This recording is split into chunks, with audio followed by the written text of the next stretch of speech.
안녕하세요. 저는 딸을 둘씩 두고 있는 아빠입니다. 지난 주말 날이 너무 좋아서 딸들이랑 손녀들이랑 소풍을 다녀왔어요. 집안에서 홀로 남자인 저는 우리 사랑하는 식구들의 기사 노릇을 톡톡히 하며 즐겼던 날이었습니다. 이렇게 저희 식구 다 같이 웃으면서 시간을 보낼 때면 이젠 할아버지 나이가 되었는데도 젊은이들처럼 힘이 불끈불끈 솟고 더 열심히 오래오래 살고 싶은 욕구가 생겨요. 우리 애들이 제 삶의 이유라는 겁니다. 이 사랑스러운 아이들이 태어날 때부터 계속 그렇게 웃기만 하는 세월이었다면 얼마나 좋았을까 하는 아쉬움이 좀 있네요. 사람 인생이란 게 그럴 수 없다는 걸 알잖아요. 현재 너무 행복해서 가끔은 가슴 아팠던 일들을 잊고 일평생 행복했구나, 그렇게 착각이 들기도 하는데요. 이런 저희 식구들에게도 가슴 아픈 사연이 좀 많습니다. 그중 일부를 오늘 이 공간에서 들려드릴까 합니다. 제게 있는 딸 둘은 2살 터울이에요. 장녀가 먼저 결혼을 했는데 결혼한 지 4년째에 이혼을 하고 저희 집에서 같이 살고 있습니다. 원래는 결혼이 좋다고 여기저기 추천하던 딸이었는데 불과 4년 만에 이혼이라는 파격적인 불행을 겪고 절대 재혼하지 않겠다고 마음이 돌아선 상태예요. 사위되던 놈이 바람이 나서 이혼을 한 거였거든요. 마음 안 좋게도 장녀에겐 딸이 하나 있는데 손녀가 가끔씩 아빠가 보고 싶다고 할 때마다 제 가슴이 다 아팠습니다. 장녀가 받은 이혼의 상처는 동네인 막내에게 따끔한 잔소리가 되어 돌아갔어요. 당시 아직 미혼이었던 막내에게 결혼은 하되 최대한 늦게 하거나 웬만하면 하지 말라고 틈날 때마다 추천을 했죠. 그걸 보면서 저는 아무런 조언도 보탤 수가 없었습니다. 사실 너무 기막힌 얘기겠지만 저도 이혼을 한 처지였거든요. 저 또한 장녀처럼 배우자의 불륜으로 이혼을 하게 된 경우였는데 불행 중 다행이었던 건 제 전처되는 사람은 스스로 능력을 키울 생각 없이 남자의 돈에만 기생해서 사는 성격이었기에 친권을 제가 가져올 수 있었습니다. 그래서 유일하게 집에서 남자인 저는 늘 딸과 손녀를 위해 살았어요. 어쨌든 사실 막내가 결혼을 하지 않겠다고 해도 이해를 해줄 수 있었습니다. 막내 입장에선 가족들이 전부 배우자의 불륜으로 이혼을 경험했는데 결혼에 대한 로망이 없는 게 당연하다고 생각했거든요. 저도 굳이 막내의 나이가 30살이 넘었더라도 결혼할 남자 없냐고 재촉하는 등 귀찮게 굴지 않았어요. 막내한테서 한 번도 남자친구라든지 관심 가는 남자 연예인이라든지 이성에 관해 말하는 걸 본 적도 없거든요. 친구도 잘 안 만나는 것 같고 매번 손녀랑 시간 내서 노는 것 같아 솔직히 저는 암묵적으로 막내가 결혼 생각이 없구나, 그렇게 생각했습니다. 그런데 어느 날 정말 아무런 티도 안 내고 있던 막내가 갑자기 결혼할 남자가 생겼다고 식사 자리에서 말을 하더라고요. 뭐? 말도 없이 언제 만났대? 어떻게 만났는데? 뭐 하는 사람인데? 얼마나 만나고 결혼 결정하는 거야? 장녀가 알아서 질문을 해주는 덕에 저는 막내의 대답만 기다리면 되었습니다. 당연히 결혼 안 해도 상관없다고 했지만 이왕 한다면 제발 제대로 된 배우자길 바랬고 장인어른 되는 입장으로서 무조건 우리 딸 위해 뭐든 해주고 싶었어요. 막내가 언지를 주길 사위 될 놈이 성격 좋고 밝은 사람이라 하더라고요. 우리 막내 성격은 좀 소극적인 편이에요. 소위 말하는 집순이인데 자기 남자친구랑 있으면 많이 웃게 된다고 하길래 사실 일단 그거면 충분히 합격 조건이라고 생각했습니다. 사돈집 배경이고 뭐고 그저 우리 딸이 많이 웃을 수 있다면 저는 더 이상 바랄 게 없었어요. 저랑 장녀가 이혼을 겪었다 보니까 서로 영혼이 통하는 게 얼마나 중요한 건지 알겠더라고요. 제발 막내딸 결혼만큼은 저희처럼 실패가 없길 바랬습니다. 그래도 장녀 입장은 동생 앞날이 그저 걱정인가 봐요. 축하보다는 세상에서 제일 쉬운 게 사람 마음 변하는 거라고 섣부르게 판단하지 말라며 단단히 경고 먼저 해주더군요. 계속되는 장녀의 잔소리가 좀 그랬는지 막내가 좀 기분 상해하는 것 같길래 일단은 제가 시간 날 때 소개해달라는 말로 상황 무마시켰습니다. 그리고 어느 날 딸과 함께 우리를 찾아온 총각이 있었는데 키도 크고 복장도 깔끔한 데다가 웃음이 참 시원시원한 총각이더군요. 아시겠지만 그자가 바로 제 사위된 놈입니다. 사위는 일단 한마디로 우리에게 너무 잘했습니다. 점수고 말고 할 것 없이 막내딸뿐만 아니라 우리 식구 전체를 웃게 하는 특유의 재능이 있었어요. 중개사 사업 때문에 이런저런 사람을 많이 만난다더니 그래서 사람 상대할 줄 아는 것 같더라고요. 작년은 사위의 재롱에 넘어갈 듯 말 듯 계속 경계했지만 막내와의 결혼을 반대하는 기색은 딱히 없었습니다. 그렇게 우리 막내딸의 결혼이 흔쾌히 성사되었고 분가를 하게 되었어요. 집에서 한 사람 겨우 없어졌을 뿐인데 꽤나 허전했습니다.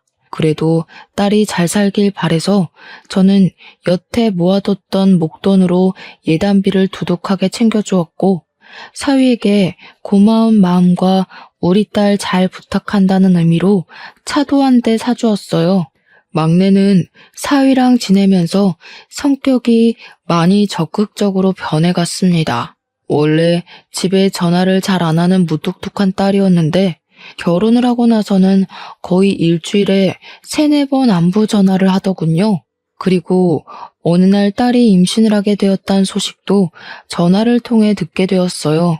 너무 기뻐서 그 소식을 듣자마자 막내 얼굴을 보러 가려고 했습니다. 그런데 제 마음을 알아준 건지 그 주 주말에 사위랑 딸이 집을 찾아왔더라고요. 고생 많았네, 공서방. 앞으로 바쁜 사람이 더 바빠지게 생겼구먼. 그래도 좋은 소식이 일찍 들려서 내가 얼마나 기쁜지 몰라. 아유, 제가 뭐 한 게 있나요? 앞으로 고생은 다 가은이가 할 텐데 걱정이에요. 저도 제 나름대로 최선은 다할 것이만 남편 역할 잘 못 해내면 어쩌나 그게 요즘 제일 큰 고민이기도 하고요. 장인어른이 좀 많이 알려주세요.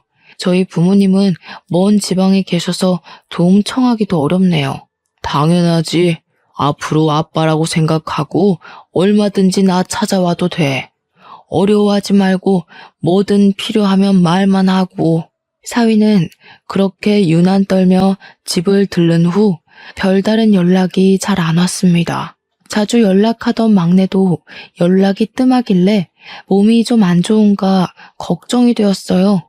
저는 식당 일을 하고 있어서 가게를 비우기가 애매해 막내 집에 가볼 수가 없었는데 제가 종일 막내 걱정하고 있는 걸 장녀가 알아챈 건지 어느 날 막내 집에 한번 내다보고 오겠다고 하더라고요. 저는 장녀에게 너무 고마웠어요. 가는 김에 막내딸이 좋아하는 레드향 귤 좀 사가라고 돈도 쥐어줬습니다. 그렇게 막내 집을 다녀온 장녀가 잠깐 옷 갈아입는 사이 5살짜리 첫째 손녀가 혼자 막 종알종알 대었는데 제가 응? 뭐라고? 하면서 안아주니까 손녀가 하는 말이 제 심장을 쿵 떨어뜨렸습니다. 할아버지, 이모 우울증이래요. 근데 우울증이 뭐예요? 이모가 엄마 안아서 막 울었어요. 우울증이 오는 거예요? 우울증이라니 역시 우리 막내가 지금 많이 안 좋은 상태인 건가 싶었어요. 그 타이밍에 바로 장녀가 돌아왔길래 저는 장녀한테 막내가 우울증 걸렸다는 소리 뭐냐고 조급하게 물었습니다. 그러니까 장녀가 임신하면 기본적으로 감정 기복이 심해지는 거라고 그렇게만 말해주더군요. 저더러 바람난 엄마가 자기들 가졌을 때 감정 들쑥날쑥 안 했냐고도 하대요. 하도 오래돼서 저는 그런 것도 가물가물했습니다. 일단은 사위랑 문제 있는 건 아니라고 하니까 식겁해서 마음을 놓긴 했죠. 하지만 딸이 우울하다고 밥도 제대로 못 챙겨 먹고 있을까봐 너무 걱정되더라고요. 몇 날 며칠을 고민하다가 결국은 딸이 아닌 사위한테 전화해 방문하겠다고 저녁 한 끼 같이 먹자고 했고, 약속을 가야 하는 당일은 제 김치찌개 식당 문을 닫았습니다. 사위가 아직 퇴근 전이라고 하길래 우리가 먼저 딸아이의 집에 당도했었어요.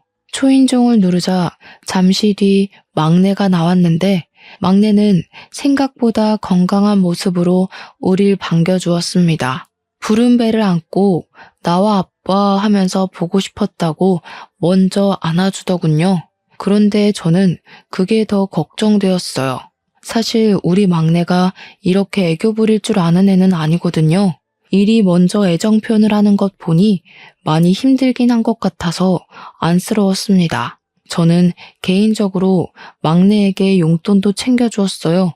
사위한테도 따로 줄 거니까 혼자 쓰라고 말이죠. 그리고 우리는 제 차로 이동을 해 사위가 예약해 놓은 식당으로 향했습니다. 저는 차를 끌었기 때문에 반주는 못하고 장녀랑 사위만 술 한 잔씩 기울였죠. 맛있게 밥을 먹고 이제 둘을 집에 내려준 뒤 우리는 그만 돌아가려고 하는데 막내만 차에서 내릴 뿐이고 사위는 안 내리더라고요. 그러면서 사위가 제게 부탁하는 어조를 보였는데요. 장인어른, 죄송하지만 제가 일이 있어서 그러는데 혹시 좀 태워다 주실 수 있나요? 여기서 10분밖에 안 걸리는 곳이거든요. 그래? 아니, 다 늦은 밤인데도 집 구하는 사람들이 있어? 웬만하면 내일로 잡지 그랬어, 피곤하게. 제가 돈 많이 버는 이유입니다. 아무래도 사업이 사업인지라 고객 시간에 맞추는 게 고수익 유지하는 비결이거든요. 젊을 때 돈 많이 벌어놔야 되지 않겠습니까? 그래야 가은이도 호강시켜줄 수 있고, 우리 딸과 훗날 태어날 손주를 위해서 일부러 밤낮으로 일을 뛴다는 사위가 기특해 보였습니다. 몸 생각 좀 했으면 좋겠다는 걱정은 뒷전으로 한 채 저는 사위를 태워주기로 했어요. 10분 거리인데 어중간하게 택시 타기도 그렇잖아요. 그래서 저희는 막내에게만 인사를 하고 그만 출발하려고 했습니다. 그런데 사위가 잠시만요 하더니 차에서 내려서 막내에게 포옹을 해주더라고요. 뭐라고 하는지는 안 들렸지만 둘이서 중얼중얼 뭐라고 대화를 하는 것 같더니 사위가 웃는 얼굴로 올라타면서 출발해달라고 했습니다. 딸한테 문단속 잘하고 무서우면 불 켜고 자도 된다고 했다네요. 사위가 이렇게 딸 걱정을 많이 해주고 있는데도 불구하고 딸에게 우울증이 찾아왔다는 건 임신이란 게 정말 힘든 일이기 때문이겠죠. 부디 고된 시간을 홀로 견뎌야 하는 제 딸이 우울증에 무너지지 않기만을 속으로 바라고 또 바랬네요. 저는 창문 밖으로 막내딸에게 인사하고 엑셀을 밟았어요. 딸이 집에 먼저 들어갔으면 했는데 백미러로 계속 확인을 해도 막내가 꼼짝도 안 하고 가만히 서 있기만 하더라고요. 제가 핸들을 꺾을 때까지도 딸은 그대로 있었고 결국 딸이 귀가하는 건 보지 못한 채 도로를 빠져나왔습니다. 마음이 왠지 모르게 찝찝했어요. 사위도 늦게 귀가할 것 같던데 하루만 딸을 우리 집에서 재울까 그 생각도 잠깐 했습니다. 그렇게 10분 정도 갔을까 사위가 목적지를 가리키길래 내려달라고 하는 곳에 세웠어요. 그곳은 입주자가 굉장히 많을 것 같은 오피스텔 건물이었습니다. 감사합니다, 장인어른. 다음에는 제가 밥 사드릴게요. 앞으로도 가은이 걱정은 하지 마세요. 제가 잘 보필하고 있으니까요. 사위는 마지막까지 예쁜 말을 하고서 차 문을 열었습니다. 저는 사위 내리기 전에 얼른 용돈 봉투를 건넸어요. 그러니 사교성 좋은 사위가 술까지 들어가서 그런지 제게 고맙다고 진한 포옹을 해주더라고요. 자기가 나이 먹고 누구한테 용돈을 줘보기만 했지 받아보는 건 오랜만이라면서 말이죠. 어떻게 보면 우리 딸이랑 또래라서 제겐 아들과 마찬가지인데 그 소리를 들으니까 자식이 하나 더 생긴 것 같은 기분이 들었어요. 그날 사위에게 마음의 문이 조금 더 열리기도 했습니다. 그렇게 며칠 후 딸에게서 오랜만에 전화가 왔어요. 다들 자는 시간에 전화를 했더라고요. 혹시 무슨 일이 있나 싶어 급하게 전화를 받았는데 정작 안에서는 아무 소리도 안 들렸습니다. 저는 몇 번이나 딸 이름을 더 불렀어요. 그러던 중 딸이 겨우 낸 것 같은 목소리로 뭐라고 중얼거리는 걸 들었습니다. 자리에 앉아 음량을 키우고 다시 제대로 들었는데 그 순간 살려달라고 우는 소리를 하는 딸의 음성이 들렸어요. 깜짝 놀란 저는 무슨 일이냐고 묻기도 전에 아빠가 바로 가겠다고 말한 뒤 사위에게 전화를 걸며 막내 집으로 향했습니다. 사위는 또 늦은 시간에 일이 있는지 전화를 넘기기만 해서 제가 그냥 119에 신고를 했어요. 119보다 제가 먼저 집에 도착했는데 정말 앞불싸였습니다. 초인종을 눌러도 딸이 나올 수 없다는 사실을 잊었어요. 급하게 사위한테 다시 전화를 했지만 이젠 사위 폰이 꺼져 있다는 기계 음성만 들렸습니다. 문을 두드릴 수도 없었어요. 그런다고 딸이 나올 수 있는 상황도 아니었고 주민들만 다 깨울 뿐일 테니까요. 그래도 다행히 119를 빨리 불렀던 탓에 5분은 넘기지 않고 문을 딸 수 있게 되었습니다. 물론 그 5분마저 제겐 5시간 같은 느낌이었지만 말이에요. 소방관이 문을 따주자마자 제가 제일 먼저 안으로 들어갔습니다. 침대 아래로 쓰러져 있던 딸은 이미 의식 불명이었고 양수가 터져서 침대랑 옷이 다 젖어 있었습니다. 저는 의식 없는 딸을 붙잡고서 눈 좀 떠보라고 만졌는데 소방관이 딸의 상태를 체크하더니 빨리 병원으로 옮기는 게 급선무라고 들것에 싣고 나섰어요. 그렇게 병원에 내려서 저는 딸아이 한번 만져볼 틈도 없이 수술실로 보내야 했습니다. 딸이 수술실을 들어가는 사이에도 내내 의식을 못 찾아서 제가 얼마나 속이 터졌는지 몰라요. 너무 상황이 위급하니까 의사한테 무슨 일이 일어났다는 건지도 못 들었잖아요. 양수가 터져도 괜찮은 건지 우리 딸이 혹시 많이 위태로운 상황은 아닌지 그런 걸 전혀 알지를 못했으니 하염없이 기다리는 그 시간이 정말 지옥 같았습니다. 그저 수술이 무사히 끝나기만을 바라는 게 제가 할 수 있는 최선의 기도였어요. 다행히도 제 목숨이 달아나는 일은 일어나지 않았습니다. 개운한 얼굴로 나온 의료진들이 제게 딸과 손녀 목숨에는 지장이 없다고 말씀해 주셨어요. 대신 딸 뱃속에 있던 손녀는 조기 출산이라서 바로 인큐베이터 행이 되었다고 합니다. 일단은 둘 다 살아서 얼마나 하늘에 감사했는지 몰라요. 만약 딸이 잘못되었다면 저 정말 제 스스로 무슨 짓을 벌였을지 모릅니다. 저는 밤새 딸 옆을 지키면서 마음의 안정을 찾은 뒤 몇 번이나 더 사위한테 전화를 걸었습니다. 역시나 꺼진 폰이라고 하더군요. 사돈댁은 지방에 있는 사람들이라서 오기가 번거로우니 일부러 큰 사고가 생길 뻔했다고 연락은 안 했어요. 마침내 아침이 되고 제가 잠시 딸 옆에서 잠이 들었을 때 딸이 의식을 찾아서 저를 깨웠습니다. 저는 벌떡 일어나 딸의 상태를 살피면서 또 한 번 하늘에 감사하다고 연신 중얼거렸어요. 눈물은 마르지도 않는 건지 딸을 잃을 뻔했던 지난 새벽의 공포가 다시 상기되어 눈물이 주르륵 흘렀습니다. 그리고 그제야 드디어 사위한테서 전화가 왔어요. 저도 모르게 받자마자 성질을 내었습니다. 자네 대체 뭐하는 인간이야? 내 딸이 양수 터져서 다 죽어가고 있었는데 어디서 뭘 하고 있었던 거야? 또 일이었어? 그 일이 내 딸이랑 손주를 위해서 번다고 하지 않았어?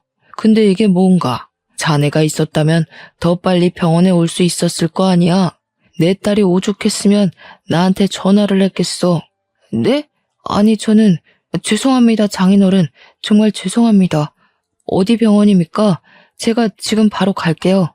사위는 죄송하다고 일이 바빠서 몰랐다고 변명하며 뒤늦게 허겁지겁 병원으로 달려왔습니다. 병원에 도착한 사위 꼬락서니는 밤새 일 때문에 바빴다는 사람치곤 너무 멀끔한 상태였어요. 그것조차 화가 나서 저는 사위 얼굴을 보자마자 귀싸대기를 날렸습니다. 제 딸이 죽을 뻔했다는 생각에 너무 아찔해서 그땐 정말 사위를 어떻게 해버리고 싶었거든요. 당시만 생각하면 아직도 심장이 벌렁벌렁하고 손 떨립니다. 사위는 그렇게 처맞고도 바로 제 앞에 무릎을 꿇고 또 한 번 사죄를 했습니다. 제가 한 대 더 때리려고 해도 그대로 맞을 각오를 하고 있더라고요. 그런 사위를 보면서 한편으로는 그저 열심히 일해서 자기 가족들 잘 먹고 잘 살게 하려고 했을 뿐일 텐데 사위가 무슨 잘못이 있을까 싶었어요. 그래서 2대까진 때리지 않았습니다. 사위는 일어나라는 제 말에 뒤늦게 일어서서 제 딸을 살폈어요. 딸에게도 손을 잡으며 사과를 청하더군요. 근데 딸도 사위에게 화가 단단히 난 건지 사과를 받아주지도 않고 고개를 돌려버렸습니다. 아마 딸이 그날은 일을 안 가면 안 되겠냐고 했었을 것 같은 감이 왔어요. 저는 화 좀 식힐 겸 잠시 화장실을 나갔다가 다시 병실로 돌아갔습니다. 그런데 가는 길에 자판기 쪽에 누구랑 통화하고 있는 사위를 목격했어요. 뭔가 곤란한 분위기 같아 보여서 혹시 일 때문에 그러는 건가, 내가 괜히 실수를 한 건가 싶어서 건물 귀퉁이에 몰래 숨어들었습니다. 그래서 오늘은 거기서 잘 거라고? 안 돼. 그럼 나 혼자 자란 말이야? 나 혼자 자는 거 무서워하는 거 알잖아. 알지. 근데 이번엔 어쩔 수가 없어. 이틀은 와이프 옆에 있어줘야 돼. 장인어른 화나셨다니까. 나 뺨까지 맞았다고. 어이없다. 양수 터진 게 뭐 유별난 일이라고. 우리 엄마도 나 낳기 전에 양수 터졌는데 멀쩡하게 살아있어. 그거 흔한 일이야. 이미 장인어른 눈 돌아서 내 변명 아무것도 안 통해. 이번만 봐줘.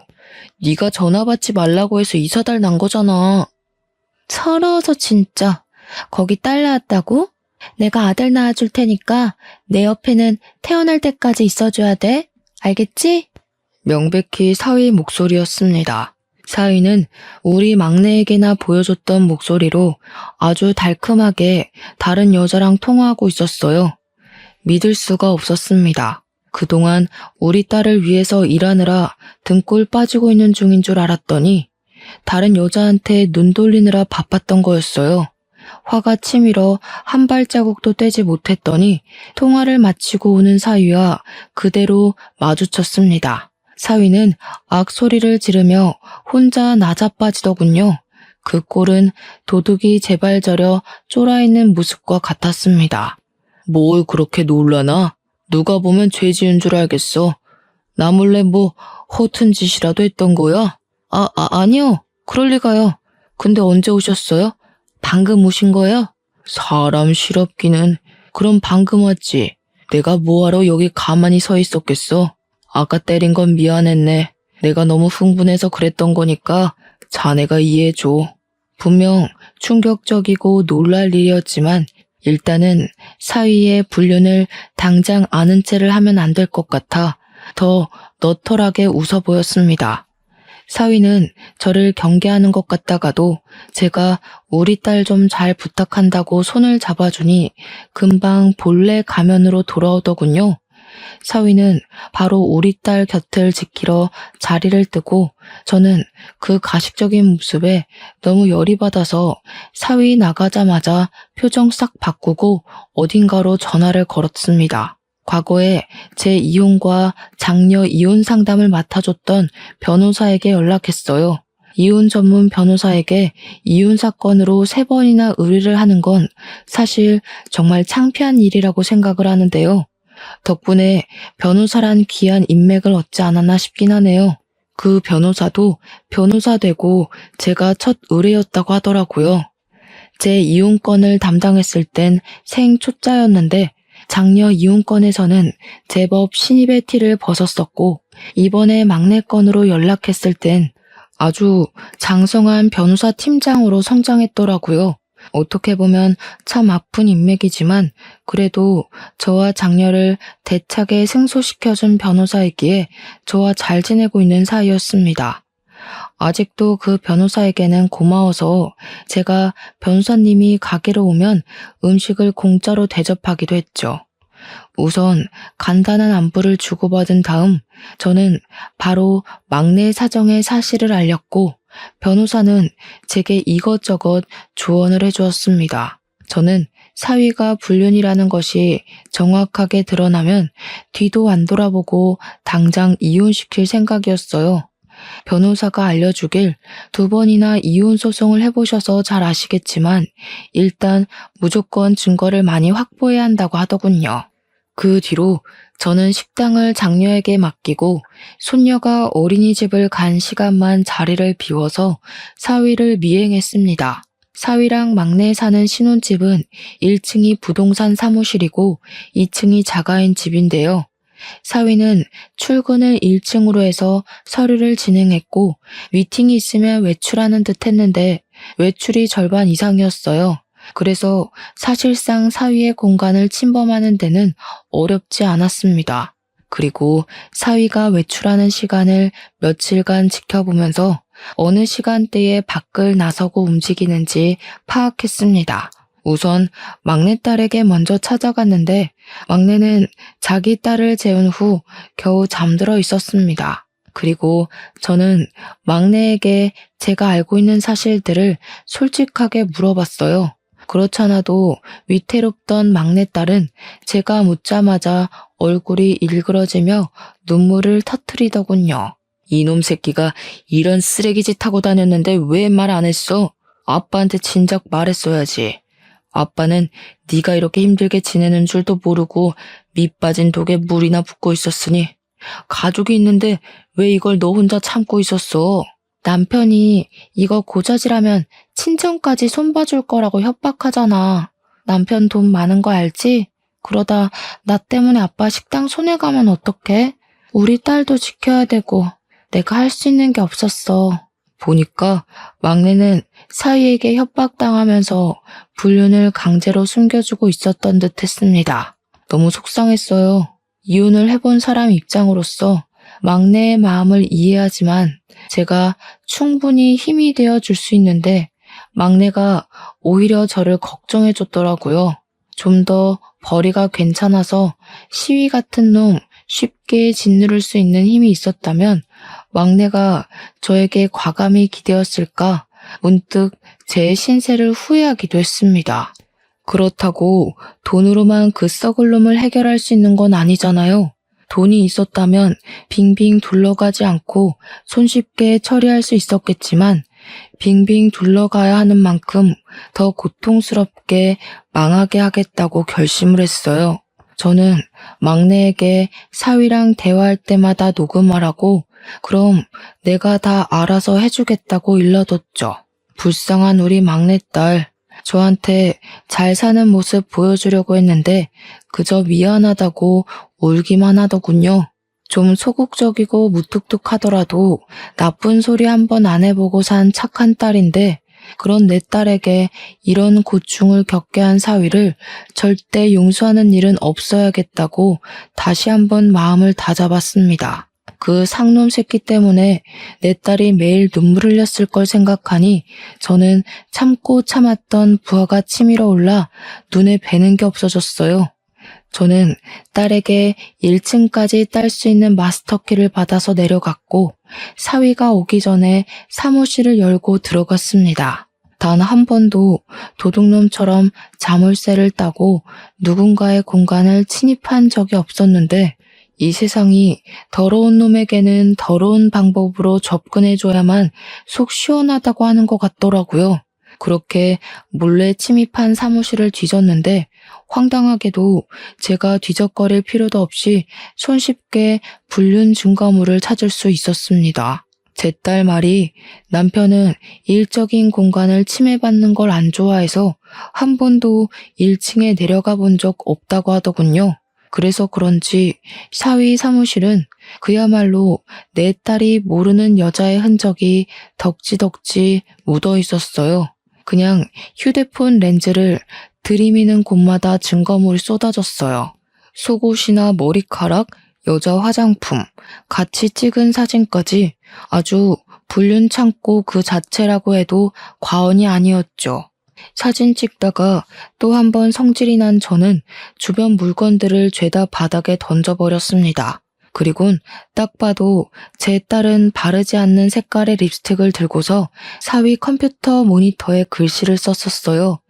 이제부터 지옥 갈 준비나 하라고 말이죠. 그렇게 사무실을 나왔는데 문득 사위가 지난날 내려달라고 했던 오피스텔이 떠올랐습니다. 상간녀랑 통화하던 내용을 들어보면 어딘가 모르게 두 집 살림을 하고 있는 기운이 물씬 풍긴다고 생각했는데 설마 그곳에서 두 집 살림살이라도 하는 건가 싶더군요. 그게 만약 맞다면 정신 나간 놈이 겁대가리까지 상실했던 거죠. 감히 장인어른한테 두 집 살림하는 곳으로 발에다 달라고 한 거잖아요. 그런 확신이 들자 거길 안 찾아가면 안 되겠더라고요. 일단은 사위가 그곳에 있는지 없는지 몰라서 사위한테 전화를 했더니 마침 오피스텔에서 일 중이라네요. 주로 거기서 일을 더 많이 한다고 하면서 능글맞게 답을 하는데 정말 뻔뻔함을 보았네요. 저는 전화를 끊자마자 그곳으로 달려갔습니다. 사위가 있는 곳이 몇 호실인지 몰라서 그 오피스텔 앞에서 주야장천 사위 나오길 기다렸어요. 눈 빠지게 기다리던 순간 사위가 웬 아가씨랑 팔짱 끼고 나오는 걸 목격했죠. 직접 눈으로 보니까 과거의 제 이혼과 장녀의 이혼 트라우마까지 떠오르면서 손이 떨리더군요. 그래도 세 번째인지라 제법 저는 침착하게 대처를 할 수 있었습니다. 황급히 그걸 사진으로 찍어서 증거를 남겼죠. 그렇게 변호사랑 같이 증거 수집 및 고소 과정을 면밀히 살폈는데요. 제가 사위 직업이 잘 나가는 중개사라고 변호사한테 일렀던 적이 있었거든요. 그런데 변호사가 뜬금없이 그것에 중점을 두면서 수상해 하더라고요. 아버님, 혹시 그 중개사가 개인 사익 없이 공정하게 거래를 하던가요? 어딘가 찝찝한 구석은 없었어요? 글쎄요. 제가 사위 일할 때 같이 있어 본 적이 없어서 그런 건 잘 몰라요. 일하는 척 하면서 불륜 저지른 것밖에는. 뭔가 다른 게 있는 거예요? 다른 게 있을 확률이 클 것 같네요. 이런 부류의 사람들은 대개 공정한 거래는 안 할 겁니다. 이건 제가 따로 알아보고 연락드릴게요. 사위분 명함 있으세요? 변호사는 제가 사위 명함을 받아서 그 자리에서 바로 사위한테 전화를 걸었습니다. 그리곤 지인에게 소개받아서 연락한다면서 전세 건물 좀 몇 개 보려고 한다고 사위랑 시간 약속을 잡았죠. 며칠 후 변호사는 직접 발로 뛰어 사위를 만났고 같이 건물을 돌았다고 하더군요. 전세계약 고객이 오랜만에 들어온 건지 사위는 특유 재능 있는 말발로 변호사를 데리고 다니며 건물들을 소개했고 그런 사위에게 변호사는 자신의 직업을 숨기고 그저 취준생이라고만 했다 합니다. 취준생이라는 말에 사위는 더 거만해졌다고 하더군요. 변호사에게 소위 깡통 전세인 건물들만 소개를 하면서 언변으로 변호사의 눈을 속이려 들었다네요. 누가 봐도 여기다 전세금을 내고 계약을 하면 돈을 돌려받지 못할 게 뻔한데도 마치 대단한 건물인 척, 없어서 계약 못하는 건물인 척 변호사한테 사기를 치며 거래를 시도했다고 합니다. 그때 임대인도 같이 있었는데 사위랑 같이 손잡고 뻔뻔하게 변호사를 사기 행위를 했대요. 모든 걸 녹음하고 있던 변호사는 그걸 토대로 다시 사무실에 돌아와 사기죄 또는 사기 방조죄 등 형사 처분까지 준비를 했습니다. 변호사는 이 증거들을 토대로 사위를 구속시키고 중개사 자격을 박탈시킬 수 있는 전세 사기로 고소를 할 예정이래요. 그리고 이 와중에 하늘이 저희를 돕는 건지 전세 사기로 좀 더 확실한 증거물을 찾던 중 황당하게도 사위가 과거에 전세 사기로 한번 신고당했던 적이 있다는 것도 발견을 했습니다. 그때는 합의가 이루어졌는지 피해 금원을 피해자에게 돌려주면서 상황이 크게 안 커진 듯 보였어요. 이미 신고를 당했음에도 똑같은 짓을 또 하다니 사위를 너무 믿었던 지난날의 과오가 너무 후회가 되었어요.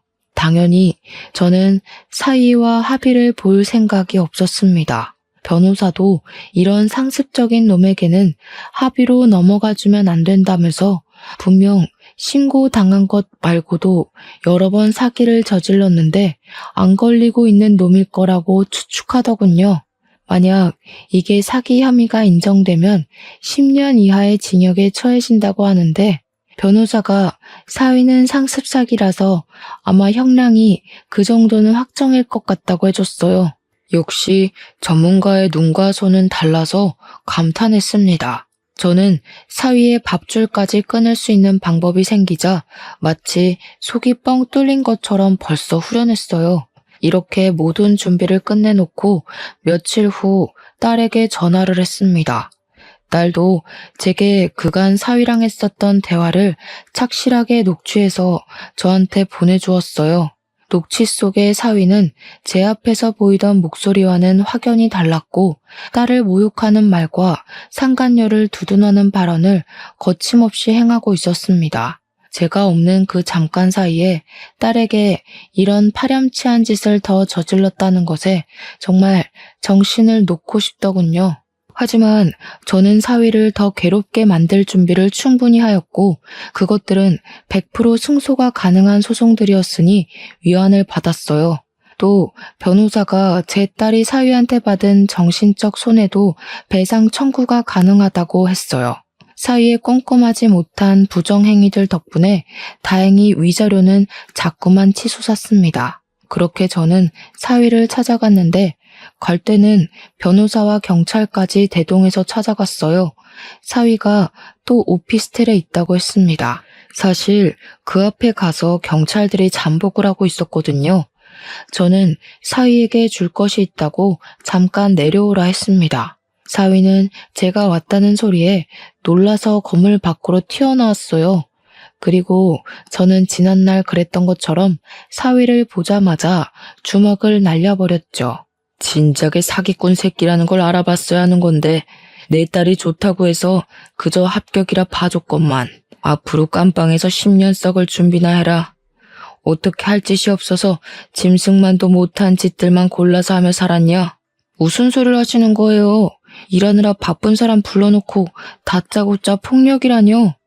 장인어른이면 이렇게 아무 때나 사위 불러다가 주먹질로 패도 되는 겁니까? 제가 자꾸 참아주니까 호구로 보이세요. 한 번만 더 이러시면 저도 더는 장인어른이라고 안 봐줄 거예요. 일하느라 바쁘다고? 뻔뻔하게 장인어른한테까지 사기칠 만큼 간땡이가 부어 있었던 거냐? 얼마나 사기를 자주 쳤으면 이렇게 뻔뻔할 수가 있어. 네가 그동안 내 딸이랑 나한테 무슨 짓을 했는지 다 알고 왔어. 전세 사기도 쳤던 놈이라며? 앞으로 너한테 돈 잃을 피해자들처럼 너도 돈에 쪼들려 살아봐라. 사위는 제가 모든 사실을 다 알고 있는 것에 상당히 충격을 먹은 듯한 얼굴이었습니다. 자기가 나름 숨겼던 전세 사기 언급까지 나오니 제가 자신의 불륜 일까지 알고 있는 걸 눈치챈 것 같더라고요. 머리를 잘 굴리니까 눈치는 또 얼마나 빠르던지. 그래서 더는 변명하면 안 되겠다 싶었는지 바로 무릎을 꿇대요. 지나가는 사람들은 더 이상 신경 쓰지 않고 제게 싹싹 두 손을 빌기 시작했습니다. 장인어른이 뭘 알고 계시든 제가 다 잘못했습니다. 제발 신고만 하지 말아주세요. 저 가은이 남편이잖아요. 제가 지금 하고 있는 실수 다 알아서 정리할게요. 앞으로 제 돈으로 가은이랑 장인어른께 더 잘할게요. 저 여기까지 오느라 진짜 힘들었어요. 다른 사람 돈 뜯어가면서 올라간 자리면서 뭘 그렇게 대단한 위치에 있는 것처럼 떵떵거리나? 원래 그렇게 쉽게 얻은 위치는 쉽게 나락으로 가는 거야. 망할 거면 혼자 망해야지 어디 내 딸 인생까지 망치려고 봐달라고 해? 나는 절대 합의 봐줄 생각도 없으니까 괜히 소란 피우지 말고 경찰서 가자. 저는 그제야 잠복해 있던 경찰들을 불렀고 사위를 체포를 부탁했습니다. 사위는 경찰을 발견하자마자 빠릿빠릿하게 잔머리를 또 굴리더니 이미 자신의 회유가 소용없는 짓거리였다는 걸 안 것 같았어요.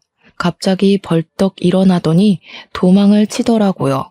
그래서 대낮에 느닷없이 경찰이랑 추격전 발생했습니다. 저는 이대로 사위를 놓칠까봐 전전긍긍하며 지켜봤어요. 제가 조금만 더 젊었더라면 당장 쫓아갔을 텐데 그게 아쉬웠습니다. 직진 방향으로 무작정 달리던 사위는 자꾸 뒤를 돌아보며 경찰을 살폈는데요. 마지막 지푸라기라도 잡는 심정으로 달리더라고요. 그런데 사위가 너무 뒤만 신경 썼던 탓인지 미처 앞에 도로가 있다는 걸 확인하지 못했고 그대로 빨간불 신호에 뛰어들었어요. 그만 달려오던 세단에 부딪혀서 사고가 생겨버렸습니다. 너무 놀란 저는 사위가 쓰러진 곳으로 달려갔어요. 사고 현장은 입을 틀어막아야 할 정도로 처참했습니다. 사위는 사고 지점에서 7m 날아간 곳에 추락을 했고 사위 때문에 교통 상황은 순식간에 아수라장이 되었어요. 급 정지로 인한 사고 차량도 군데군데 발생했습니다. 심각해진 상황에 경찰은 119를 불러 사위 먼저 수습을 했고 뒤늦은 사고들 때문에 인력 지원에 나섰죠. 저는 사위와 같이 구급차에 실려와 병원으로 향했습니다. 사위는 급히 수술실로 이송이 되었으나 안타깝게도 뇌사에 빠지고 말았어요. 이 사실을 사돈댁에 전화해서 알릴 때 저는 사위가 우리 딸에게 무슨 짓을 했고 어떤 상황에서 일이 이렇게 되었는지 설명을 덧붙여서 전달했어요. 그랬더니 그 부모의 그 자식이라고 그동안 몰랐던 안사돈의 인품이 바로 드러나더라고요. 젊은 애들이 일을 하다 보면 지쳐서 딴 곳에 눈 돌릴 수 있는 거죠. 지금 그깟 불륜이 뭐라고 내 아들을 그렇게 만들었다는 거예요. 그리고 사기는 이미 지나간 일이라고요. 어떻게 장인어른이랑 사람이 사위를 그런 식으로 매장시킬 수가 있어요? 저야말로 분통이 나네요. 하마터면 양수 터져서 죽을 뻔한 내 딸 두고 딴 년이랑 바람이나 피고 있던 놈을 어느 장인이 가만두겠습니까? 그 자식 어떻게든 깜빵에 잡아 쳐넣으려고 했는데 저렇게 아무런 죗값도 못 치르고 병상에 누워있으니 저야말로 속이 터진다고요. 그래서 죽었어요? 며느라기가 죽었냐고요. 내 아들 평생 불구 만들어 놓고 사돈은 죗값 피해갈 수 있을 거라 생각해요? 내가 당신 살인자로 고소할 거야. 저를 고소할 돈이나 있을지 모르겠네요. 지금 그댁 아드님께서 저희한테 저질러 놓은 죄가 너무 많아요. 그거 위자료 다 배상하시려면 아드님 재산으로도 벅찰 텐데요. 잘 생각하세요. 어차피 패소하게 될 텐데 왜 굳이 돈을 써서 고소를 해요? 앞으로 아들 병원비만으로도 돈 나갈 일 엄청 많을 거잖아요. 내가 당신들 절대 그냥 안 둘 거야. 내 아들 저렇게 만든 거 반드시 갚아줄 테니까. 평생 불안해하면서 살 준비나 해. 이거 녹음됐어요. 저희 주변에 얼쩡거리면 끈금지 신고까지 할 겁니다. 그쪽 아드님 짓거리는 꼭 깜빵에 넣고 싶을 만큼 화가 났는데 그래도 식물인간으로 살아야 되는 걸 대가라고 보고 인심 써줄게요. 평생 귀한 아들 뒤치다꺼리하면서 늙어 죽길 바래요. 저는 그대로 시끄럽게 쫑알대는 사돈과 전화를 끊고 이혼소송 진행했습니다. 예정대로 신고까지 했지만 안타깝게도 사위 상태 때문에 구속은 불가했어요. 대신 2천만 원 벌금형으로 판결이 내려졌죠. 그리고 양육비 같은 경우 사위가 불구가 되었으니 개인적으로 이건 끝내 못 받겠구나 절망하고 있었는데 법이 참 잘 되어 있더라고요. 아이의 친부인 이상 양육에 대해서는 당연히 책임져야 할 권한이라고 판결이 내려져서 사위가 식물인간 사정이라 할지라도 양육비는 지급해야 된다고 하는 거 있죠. 완벽히 저희의 손을 다 들어준 법원에 사돈댁은 울고 저는 한숨 놓을 수 있었습니다. 사위가 이 사실을 알지는 모르겠지만 개망나니 짓을 했으니 내가 벌을 받는구나 라는 걸 느끼고 평생 후회하길 바랄 뿐이네요. 그렇게 제 착한 막내딸은 제 품으로 돌아오게 되었습니다. 그곳에서 시름시름 알아갈 때보단 건강도 많이 좋아졌어요. 밥도 잘 못 먹던 애가 이젠 제 식사까지 챙기면서 끼니를 거르지 않을 만큼 말이죠. 그리고 저희 집의 새 식구인 작은 손녀는 어느새 2살이 되었습니다. 우리 막내가 아기였을 때랑 똑같이 생긴 게 너무 신기해서 요즘은 작은 손녀 커가는 재미로 살고 있어요. 당연히 우리 큰 손녀는 이미 제게 둘도 없는 자식이나 마찬가지고요. 어쩌다 보니 저희 집에 여자 식구가 더 늘었는데 동네 주민분들이 식당에 와서 이런 모습을 보면 다들 저더러 혼자 남자라서 외롭겠다고 안쓰럽게 보더라고요. 전혀요. 제 곁에만 있으려고 하는 착한 2딸과 할아버지만 찾는 손녀들 덕분에 오히려 하루하루가 행복으로 벅찬 중인걸요. 참, 그리고 위자료를 너무너무 두둑하게 받았잖아요. 그래서 이참에 저희 5 식구가 넓게 살 수 있을 만한 곳으로 이사를 가려고 딸들이 집을 알아보고 있어요. 자꾸 제게 편한 집으로 알아봐 주길래 나는 괜찮으니 너희가 좋은 집 구해라 그렇게 일러주는데도 제 말은 듣질 않네요. 하하, 행복하다는 뜻입니다. 앞으로도 더 이상 새 식구는 바라지 않으니 이렇게 우리끼리 웃으면서 살 수 있었으면 좋겠어요. 가족 모양이 꼭 사회가 지정한 모양대로만 가야 행복한 거 아니잖아요. 여러분들도 내 가족이 어떤 모양으로 어떻게 내 곁에 있든지 그냥 우리 가족의 형태를 사랑하면서 추억 만들어 가셨으면 좋겠습니다. 서로 사랑해주는 것만으로도 모자란 세월이란 말도 있잖아요. 제 사연은 여기까지입니다. 긴 글 들어주셔서 감사하고 늘 꽃길 걸으세요.